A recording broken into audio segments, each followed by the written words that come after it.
दीदी क्या रिपोर्ट आ रही है पूरे बंगाल से, क्या रिपोर्ट है आपके पास?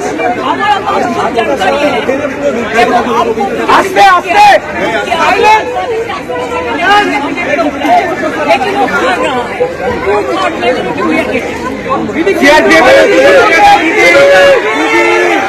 दोस्तों, गोदी मीडिया के तमाम चैनल्स पर आप देख रहे हैं भारतीय जनता पार्टी को एग्जिट पोल्स में जीत दिखाई दे रही है, लेकिन ममता बनर्जी अभी भी फुल कॉन्फिडेंस में हैं। जी हाँ, ममता बनर्जी साफ साफ शब्दों में कह रही हैं कि हमारे पास जो जानकारी है उसके अनुसार बंगाल में भारतीय जनता पार्टी हार रही है। तो अब ममता बनर्जी की बातों में कितनी सच्चाई है?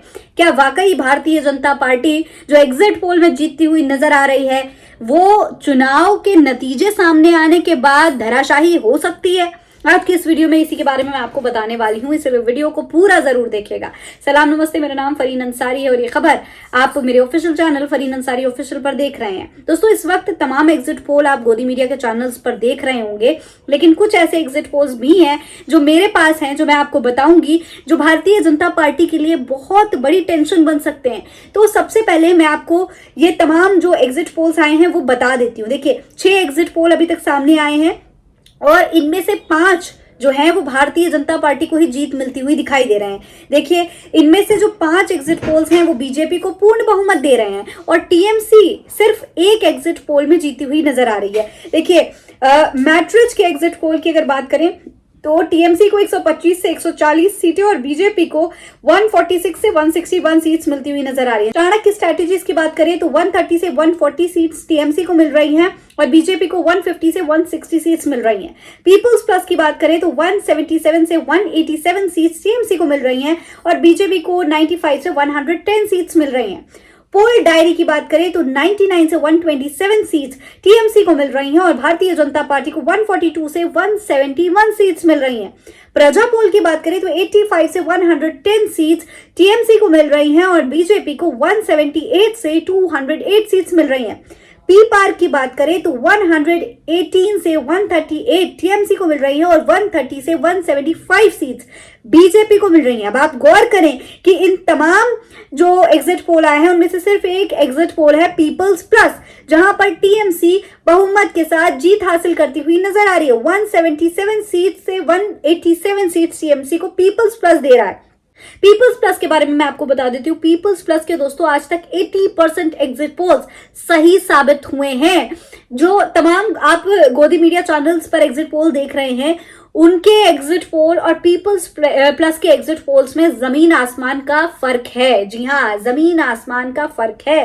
पीपल्स प्लस के एग्जिट पोल, चाहे आप लोकसभा चुनाव देख लीजिए, चाहे आप विधानसभा यूपी के विधानसभा चुनाव देख लीजिए, चाहे बिहार के देख लीजिए, पीपल्स प्लस के एग्जिट पोल हमेशा सटीक साबित हुए हैं। और अब ठीक इसी तरीके का अनुमान जो है वो वेस्ट बंगाल के लिए भी दे रहे हैं। देखिए, सिर्फ इतना ही नहीं, पीपल्स प्लस ही नहीं, जर्नू मिरर ने भी एक एग्जिट पोल किया है जिसमें पश्चिम बंगाल में टीएमसी को 180 से 200 सीट्स मिलती हुई दिखाई दे रही है, बीजेपी को 80 से 100 सीट्स और कांग्रेस को 3 से 8 सीट ही मिल रही है। लेफ्ट और आईएफएस के गठबंधन को 0 से 3 सीट ही दी गई है। तो आप समझ लीजिए कि यहां पर भी जर्नू मिरर भी टीएमसी की ही जीत दिखा रहा है। अब बात अगर गोदी मीडिया की करें तो गोदी मीडिया का तो काम है चाटुकारिता। गोदी मीडिया के तमाम चैनल्स पर आप इस वक्त भारतीय जनता पार्टी की बहुत बड़ी जीत देख रहे होंगे, लेकिन ममता बनर्जी का कॉन्फिडेंस कुछ और कह रहा है। ममता बनर्जी को आप सुन लीजिए, वो साफ साफ कह रही हैं कि भैया इस बार भी जो हमारे पास जानकारी है उसके अनुसार हम ही जीतने वाले हैं। दोस्तों, 2021 के चुनाव पर भी आपको गौर कर लेना चाहिए, तब आप गोदी मीडिया के एग्जिट पोल्स को और इन तमाम एग्जिट पोल्स को जो मैंने आपको बताए हैं पीपल्स प्लस और जर्नल मिलर के, उसको आप कंपेयर कर लीजिएगा। देखिए, 2021 की अगर बात करें तो 2021 में दोस्तों कई एग्जिट पोल्स तृणमूल कांग्रेस के इतने मजबूत प्रदर्शन नहीं दिखा पा रहे थे, यानी कि सही भविष्यवाणी टीएमसी को लेकर उस वक्त भी नहीं की गई थी। लगभग सभी पोलस्टर्स ने भारतीय जनता पार्टी की सीटों का आंकड़ा काफी ज्यादा बताया था और कुछ ने तो बीजेपी की सरकार बनने का दावा तक कर दिया था। असल नतीजों में तृणमूल कांग्रेस ने 215 यानी कि 215 सीटें जीती थी और उनके सहयोगी गोरखा जनमुक्ति मोर्चा को 1 सीट मिली थी। वहीं भारतीय जनता पार्टी को 77 सीटें ही मिली थी, जबकि कांग्रेस के सहयोगी इंडियन सेक्युलर फ्रंट को 1 सीट मिली थी। तो अब आप सोच लीजिए, उस वक्त 2021 का एग्जिट पोल था और आज का ये एग्जिट पोल है।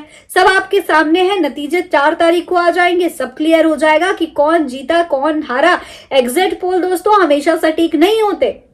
एक लोकसभा चुनाव के एग्जिट पोल भी थे जिसमें कुछ मालिक जो हैं इन एग्जिट पोल कंपनीज के, वो यहां पर रो रहे थे बैठे हुए न्यूज चैनल्स के ऑफिसेज में, तो सुबह बहा रहे थे। तो अब सवाल यह है कि आखिर ये एग्जिट पोल कितने सही साबित होंगे। ये एग्जिट पोल सही साबित होंगे, गोदी मीडिया की खबरें सही साबित होंगी, या फिर ममता बनर्जी का कॉन्फिडेंस। आपको क्या लगता है? अपनी राय कमेंट बॉक्स में लिखकर हमें जरूर बताएं। फिलहाल इस खबर में इतना ही। जय हिंद, जय भारत।